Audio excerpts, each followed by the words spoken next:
और आज महिला दिवस भी है और आधी फीसदी आधी आबादी को बल्कि मैं कहूं लुभाने के लिए नरेंद्र मोदी चाय पर चर्चा भी कर रहे हैं। ये कार्यक्रम का एक हिस्सा दिखाते हैं, इस तरफ लाइव लेकर चल रहे हैं आपको।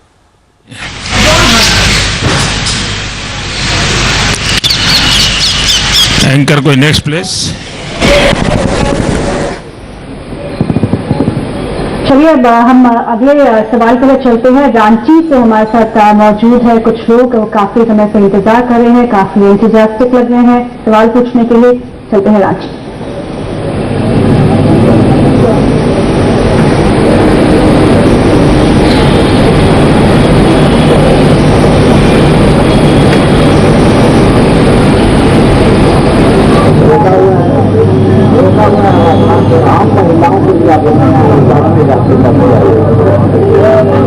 नमस्कार मोदी जी। नमस्ते जी।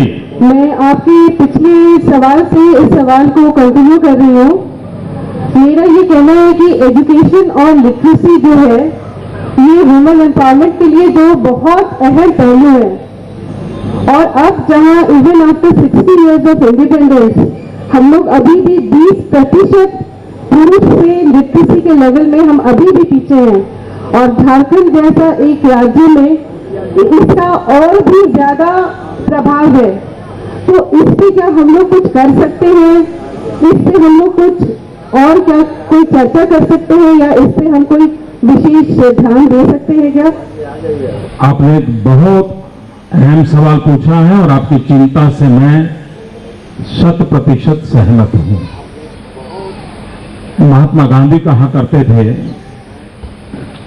कि बेटा पढ़ता है तो एक व्यक्ति पढ़ता है, लेकिन अगर एक बेटी पढ़ती है तो 2 परिवार पढ़ते हैं, 2 परिवार शिक्षित होते हैं। और मुझे तो कभी कभी लगता है कि अगर नारी शिक्षित है तो न सिर्फ 2 परिवार, 2 पीढ़ी शिक्षित होती है। इतना इसका असर होता है, और इसलिए विमेन एजुकेशन पर हमने इसका असर होता है और इसलिए विमेन एजुकेशन पर हमने बहुत ही बल देना होगा।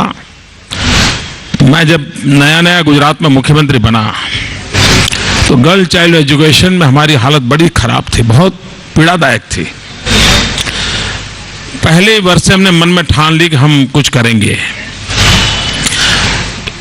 इतने साल हो गए, 10-12 साल हो गए मुझे, हर वर्ष 13, 14, 15 जून, जबकि मेरे यहाँ टेम्परेचर 45 डिग्री होता है, घर के बाहर निकलना मुश्किल होता है, मैं उन गांवों में जाता हूं जहां एजुकेशन कम है। सारे मेरे मिनिस्टर्स भी जाते हैं, सारे IAS, IPS अफसर भी जाते हैं। करीब हमारे 1000 लोगों की मेन टीम हम गांवों में जाते हैं। 3 दिन हम गांव में रहते हैं और मैं गांव जाकर के कहता हूं कि मैं आज भिक्षा मांगने आया हूं और भिक्षा में आप मुझे अपनी बेटी को पढ़ाने का वचन दीजिए और मुझे आपकी बेटी सुपुर्द करो, मैं उसको स्कूल ले जाऊंगा। ये मैं लगातार कर रहा हूं पिछले 12 साल से। हमने इसको मिशन मोड पे करना पड़ेगा। एक बार मेरे साथ बड़ा विचित्र अनुभव आया। मैं द्वारिका के पास के गांव में गया था, तो सब महिलाएं आई थी, मैं कोई बच्चे को शिक्षा में पढ़ाने के लिए कोशिश कर रहा था। तो मैंने पूछा आप में से शिक्षित महिलाएं कितनी हैं? तो कई लोगों ने मुंडी नीचे कर दी, लेकिन 80-90 साल की 2-3 महिलाएं थी जिन्होंने हाथ ऊपर किया, हम पढ़ी लिखी हैं। मैंने कहा आप पढ़ी लिखी हैं और आपकी बहू अनपढ़, ऐसा क्यों? 40-45 साल की आपकी बहू अनपढ़ के हैं और आप पढ़ी लिखी है। तो उन्होंने बड़ा मजेदार कहा, उसने कहा कि मेरा जो मायका है वो गायकवाड़ स्टेट का था और हमारे यहाँ उस समय गायकवाड़ का जब राज था तो गर्ल चाइल्ड एजुकेशन कंपलसरी था, और अगर हमारे पिताजी नहीं पढ़ाते थे तो 1 पैसा दंड होता था।